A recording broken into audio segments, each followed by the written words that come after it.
All right. Maybe we have some audience also in the online stream. And so we start. Hello, everyone. Thanks for coming and joining our talk today with the title Smart Calibration on the Horizon. Is your organization up for the challenge? My name is Ingo Müllner, and I'm today here with my fellow colleague, Matilda Ullrich. I am with Beamex since 2023, and as a key account manager and calibration solution specialist. And my professional background is in mechanical engineering and process engineering.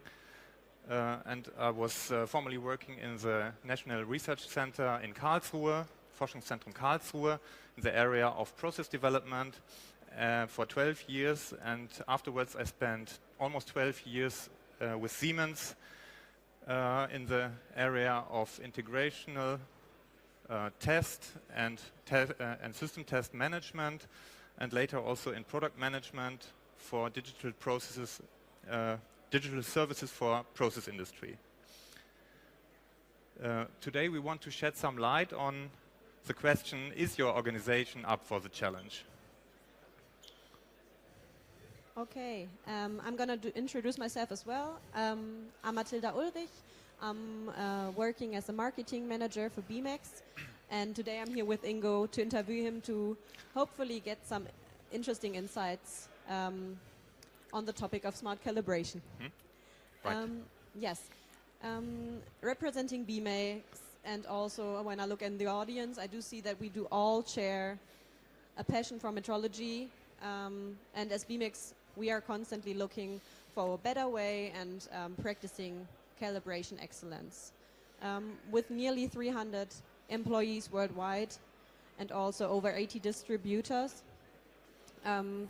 we are able to offer a proven solution, and today we want to show a little bit of that. Yeah. Okay. Is smart calibration on the horizon? So one beautiful morning when I was on my way to work, I crossed the abandoned airfield, what you see here now, and saw a beautiful sunrise. But that's not all what I saw. Second thought was, oh, immediately my work came to my mind. I was working at a HEPA filter in a conventional gas cleaning in a plant with a rotary kiln and so thermal waste treatment as a topic. And then I thought, oh, how can I assure that I have always the right conditions at my filter with filtration velocity of 2.5 centimeters per second, or not to go below 150 centigrades. And immediately I thought, oh, what's the calibration state of the process instrumentation? Can I trust the values? That is the question. And you see, there are more or less relevant measuring positions, but all of them have influence on the condition within the whole process. Okay, Ingo, but this is a, I would say, rather exemplary approach. What are the primary operational challenges when it comes to implementing digitalization and maintenance and calibration today? So the huge question about the trust and values is an example how this could be influenced or what the challenges could be according to this trust question. And today we have the challenges of demographic change. That means the baby boomer generation is retiring. We have less and less experts, especially calibration experts on site. That means, as a consequence, also for the remaining staff, we have more and more work. The workload increases. We have a variety and diversity of devices and interfaces nowadays. Technological advancements are still continuing, and also we have the big topic of compliance. That means especially for regulated industries like pharma, but also food and bev, and also oil and gas and process industry, we often have some regulations that really needs to be considered, and having not considered, the consequences would be very harsh sometimes. So if you lose permission of operation, or you have really a loss of reputation, and both will end up in the loss of money.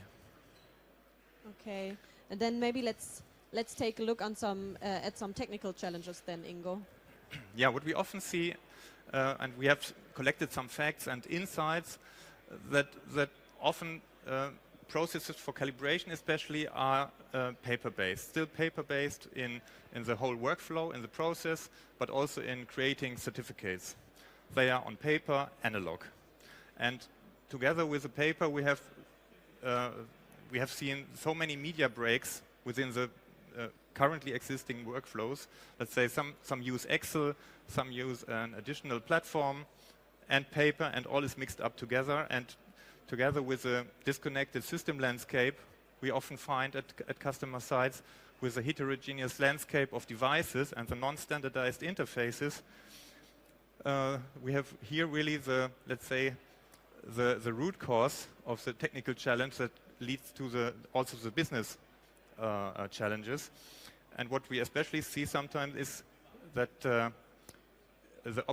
there's a gap from between the operational units, so that, let's say, the hand-on people doing the calibration execution and the digital transformation strategy. Okay, do you have an example for that typical approach? Yes, sure, Matilda. We have. I have drafted here an example of a workflow on enterprise level, and usually it starts in the companies with an ERP system that is already in place, that has, let's say, the product master data that triggers the calibration work order and does some of the work order management as well. Often we see there's also another system like a CMMS system that is a computerized maintenance management system. The calibration data is often enriched with technical data in the CMMS and then handed over into a manual step to print out really a full paper schedule to prepare the whole calibration execution.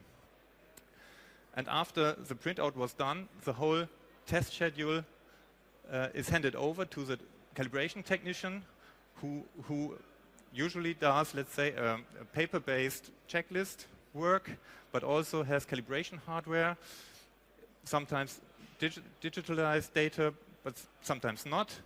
And this is again handed over into a manual step where someone puts this data again into the different systems in the company. So is updating again the technical data in the CMMS, is finalizing the work order in the ERP system for commercial finalization, for invoicing or else.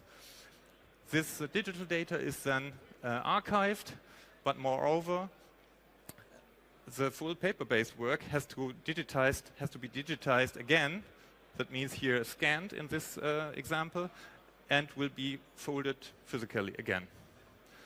So this is how it looks often nowadays. Okay, so this looks very messy, but many companies seem to be hesitant to really change anything about this process. And do you have any ideas from your experience on why those companies seem to be stuck?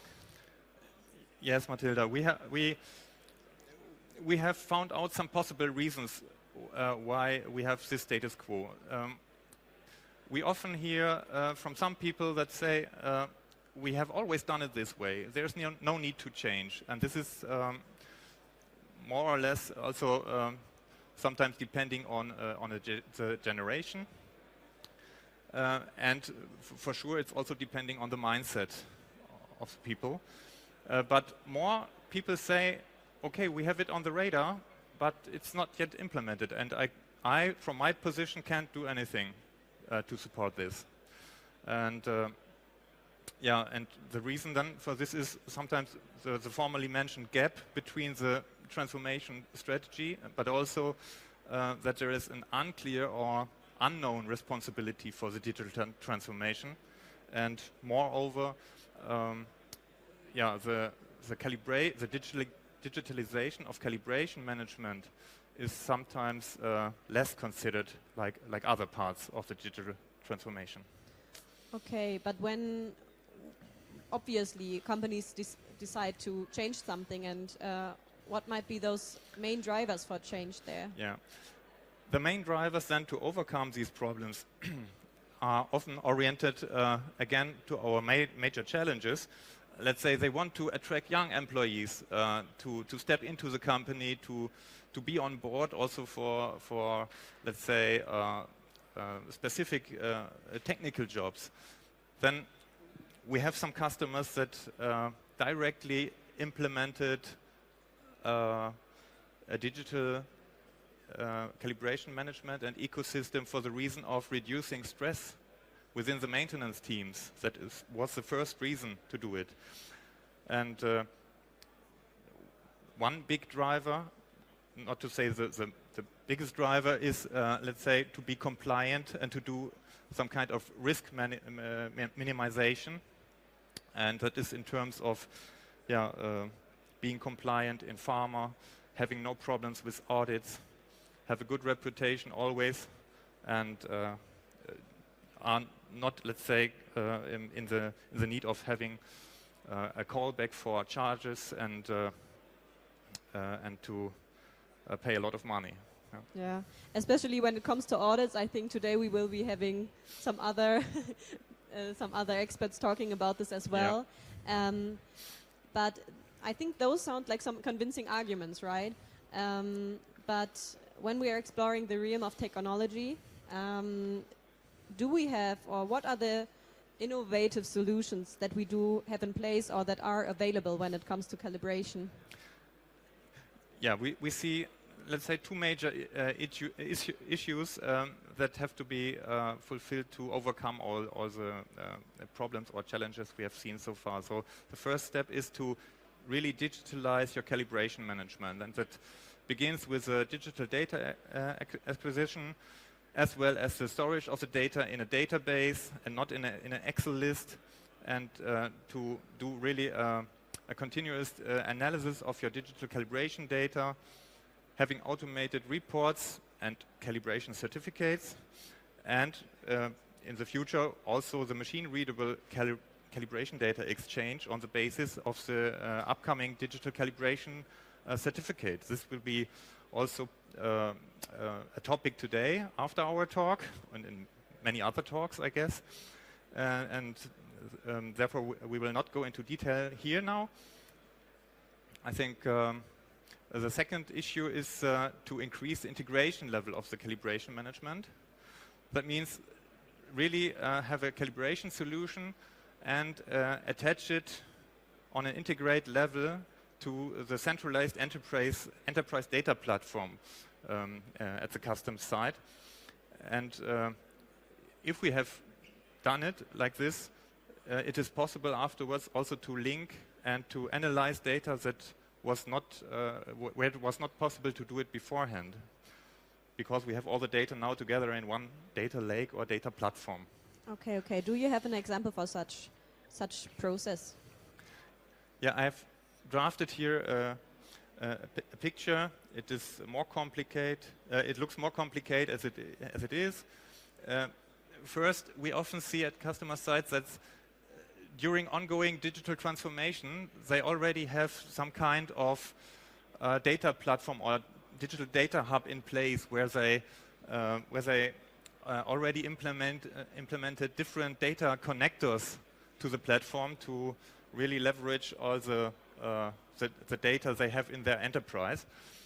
And we as Beamex have a full digital calibration ecosystem that we will then directly attach via known interfaces, APIs, and web service interfaces in a bidirectional way for seamlessly digital and traceable data exchange. And together with our hardware family of calibrators that also are capable of doing this traceable and seamlessly digital exchange of data, the customer is then able in the end to have everything synchronized digitally, no manual steps in the process, to generate and create digital calibration certificates, to do calibration data analysis, but also then to do let's say extended data analytics on all the available data, connect data that was not connectable beforehand. Okay, yeah, this looks like a very simplified solution to the problem or the process that we have seen beforehand. But maybe let's go back to our main question. Yeah. From your opinion, when do you think is an organization up for the challenge of smart calibration? Do you have some identified steps for that? Yes, Matilda. So the whole question is about digital maturity of the organization. The data is said to be the most valuable asset in the company, and this is often respected in the ongoing digital transformation. And sometimes you already see in companies, or if you reflect your own company, you see, okay, do we have already secure digital data flows in our organization? Or have we already platforms for collaboration or data exchange in a digital way? And a good sign is also if you have already, let's say, done some data-enabled decision-making on board. So have you analyzed your data and derive certain decisions or information out of them? So these are signs to be on the right way to overcome these challenges. Okay. And how can we use that today? Yeah, that's the question now also to the audience. Is your organization already for smart calibration? Or we have addressed now several issues and topics, and maybe you ask yourself some questions like, how do you acquire your calibration data today? Or are the results of calibration stored digitally already, or only digitized? There's sometimes a big difference between these two words. I guess Siegfried Hackel from PTB will explain this later also to us. And have you ever thought of leveraging additional value from the digital data you already have stored? And these are questions we could also discuss at our booth that we have directly here over there. And we would like to invite you to the Beamex booth and to discuss with our experts, let's say in a kind of a check-up voucher for your digitalization, what we can maybe do for you or how you could improve within your organization. Yeah, please come and check us out to maybe just have a look and talk with Steffen and René about how far your digital maturity has come already and where we can maybe step in or help or support yourself. And then also there's this really handy QR code you could scan if you want to, where you could find some more additional resources. We have some really nice ebooks and also white papers there that might help when you want to find out a little bit more about how to automate your calibration systems and to digitalize them as well. Yeah, thank you for listening, and I think we have some time for some questions. If there are any, please feel free. Do we know if there are some questions in the chat as well? I don't think so. Yes? Thank you. For a company that wants to start with digitalization or digitization, do you have a schedule or a draft of the schedule? Please start with number 1, then number 2, and so on. For the management, usually the management is not in the technical field or from the technical field. Yeah. It's more economical. Yeah. So there is no certain order to do it. Let's say you can do it in a holistic approach to say, okay, we want to do it now. We want to do a digitalization project of the calibration management, and then we could think of the right hardware together with the right software, together with the right ambient conditions that are, let's say, individual for the company. But you can always start with, let's say, a digitally ready documenting calibrator that is a first step in a modular way, and then you can add later on at any time the right software for your right application. So that is always possible to start either with software or with hardware and bring it all together in the end. So in the Beamex ecosystem, everything is compatible at any time. Thank you very much. Any other questions? This seems to be not the case. Thank you very much again.